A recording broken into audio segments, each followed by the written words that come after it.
বসন্তপুর ও Mohanpur BRM সেবা ফাউন্ডেশনের শুভ উদ্বোধন উপলক্ষে আজকে স্বেচ্ছায় রক্তদান শিবির, চক্ষু পরীক্ষা ও বস্ত্র বিতরণ অনুষ্ঠান হলো। উপস্থিত ছিলেন বিশেষ বিশেষ অতিথি।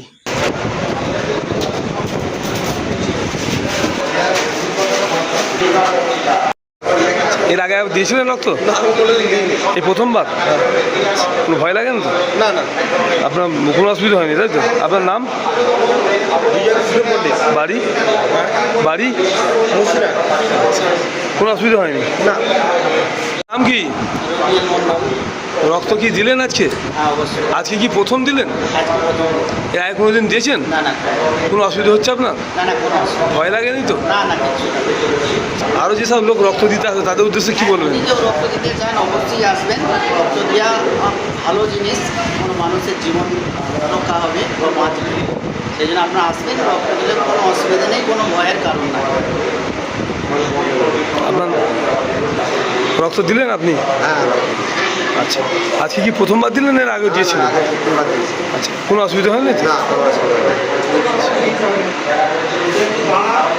কোথায় বাড়ি আপনার? আচ্ছা, আরও যেসব ব্যক্তিরা রক্ত দেবেন তাদের উদ্দেশ্যে কি বলবেন?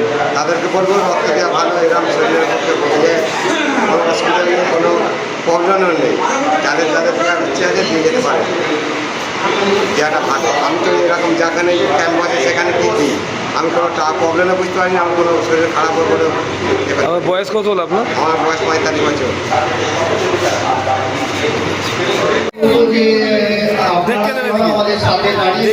আমরা যদিও দাপুটে কিনা আমরা জানি না, সঞ্চালক আমাদেরকে বলে থাকে, তো আমরাও কিন্তু খেয়ে হারিয়ে ফেলি। শব্দ চয়নে ছাত্রদেরকে যেমন স্নেহ করে, ভালোবাসার ডালিও তেমন ছড়িয়ে দেন সাধারণ মানুষের কাছে, এবং উষ্ণ অভ্যর্থনা কিভাবে মানুষকে দিতে হয় তার কলেজে প্রোগ্রামে জিয়াউদ্দিন সাহেব আন্তরিকভাবে কৃতজ্ঞ।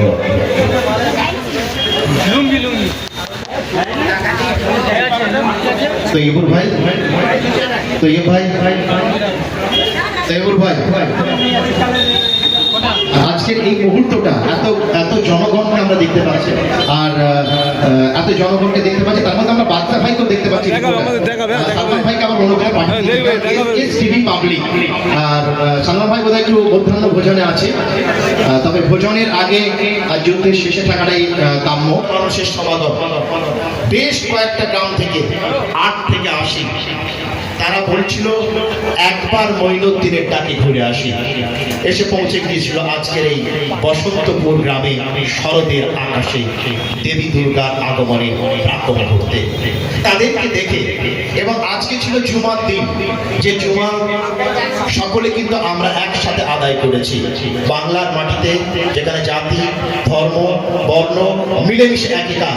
আর তাদেরকে নিয়ে আপনার স্বপ্ন, ওই সমস্ত মানুষেরা যারা বন্যা কবলিত, তাদের হয়তো পরনে কাপড় নেই, তাদের স্বাস্থ্য নেই, তাদের শিক্ষা নেই, নৈপুণ্যিক এবং আপনার কান্ডারি যারা রয়েছে এদের ব্যাপারে কি বলবেন আপনি?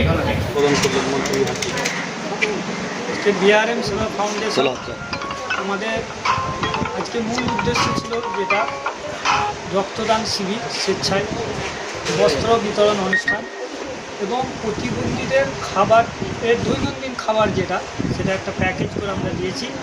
প্রায় 350 লোককে, মানুষজনকে শাড়ি প্লাস লুঙ্গি দুটো মিশিয়ে দেওয়া হয়েছে 350 লোককে।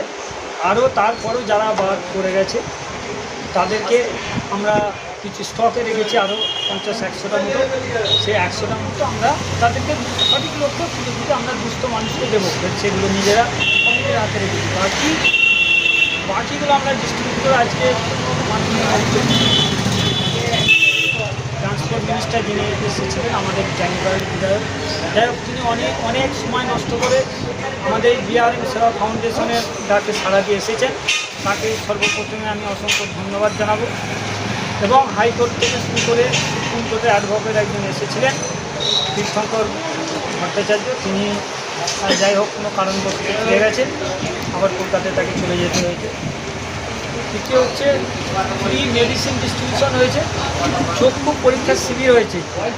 আর আমরা আর স্বাস্থ্য পরীক্ষা শিবির যেটা হয় আর কি, এরকম করে একটা আমরা সিস্টেমে আজকে সকাল থেকে 9টা, 9:30 থেকে শুরু করে এখন পর্যন্ত মোটামুটি শেষের পথে চলে এসেছে।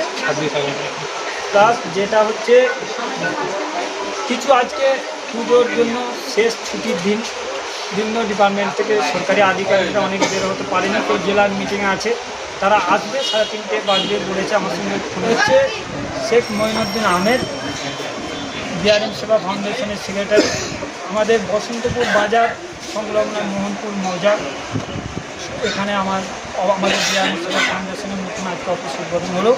এই অফিসে আমরা কার্যালয় অফিস করেছি, যেটা ওখান থেকে কাজকর্ম আমরা করবো। এবং আমি সবসময় আমাদের বর্তমানে ধরুন এখন 50-60 জন মেম্বার হয়েছে।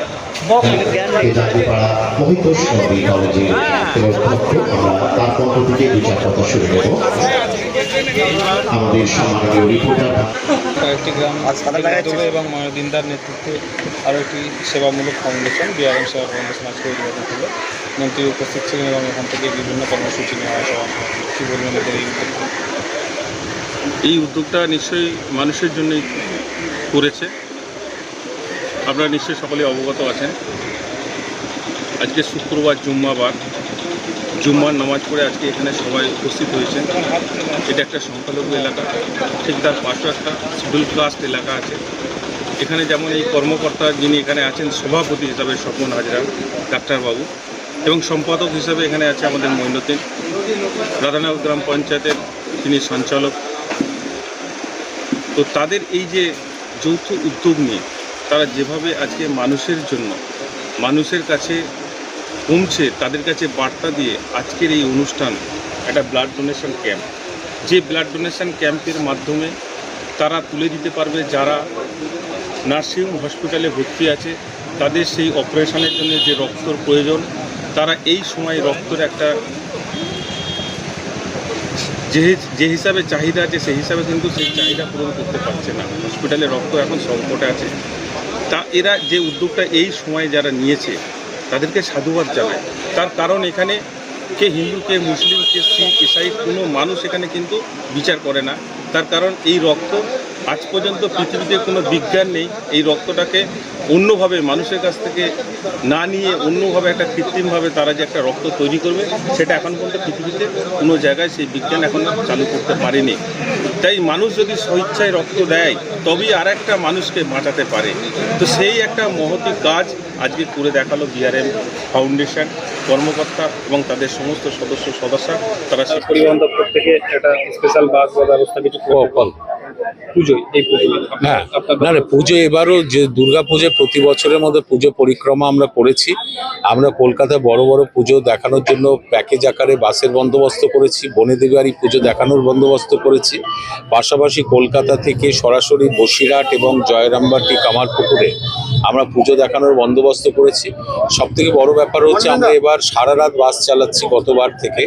যে কলকাতায় যারা ঠাকুর দেখতে যায় তারা অনেক রাত হয়ে গেলে হাওড়া স্টেশন বা শিয়ালদা স্টেশনে পৌঁছতে তাদের কষ্ট হয়, তাই সারা রাত ধরে সরকারি বাস চলবে তাদের হাওড়া বা শিয়ালদা স্টেশনে পৌঁছে দেওয়ার জন্য। চলে না যদি আগামী ওই একটি রুটে হেরিটেজ আকারে থাকবে। আগামী দিনে আমি আশা রাখতেই পারি আগামী দিনে ট্রামই একটা অন্য কনসেপ্টে আগামী দিনে নিশ্চয়ই আসবে, সেই আশা আমরা রাখবো। কিন্তু এই মুহূর্তে এই মডেলের ট্রাম কলকাতায় চালানো সম্ভব না।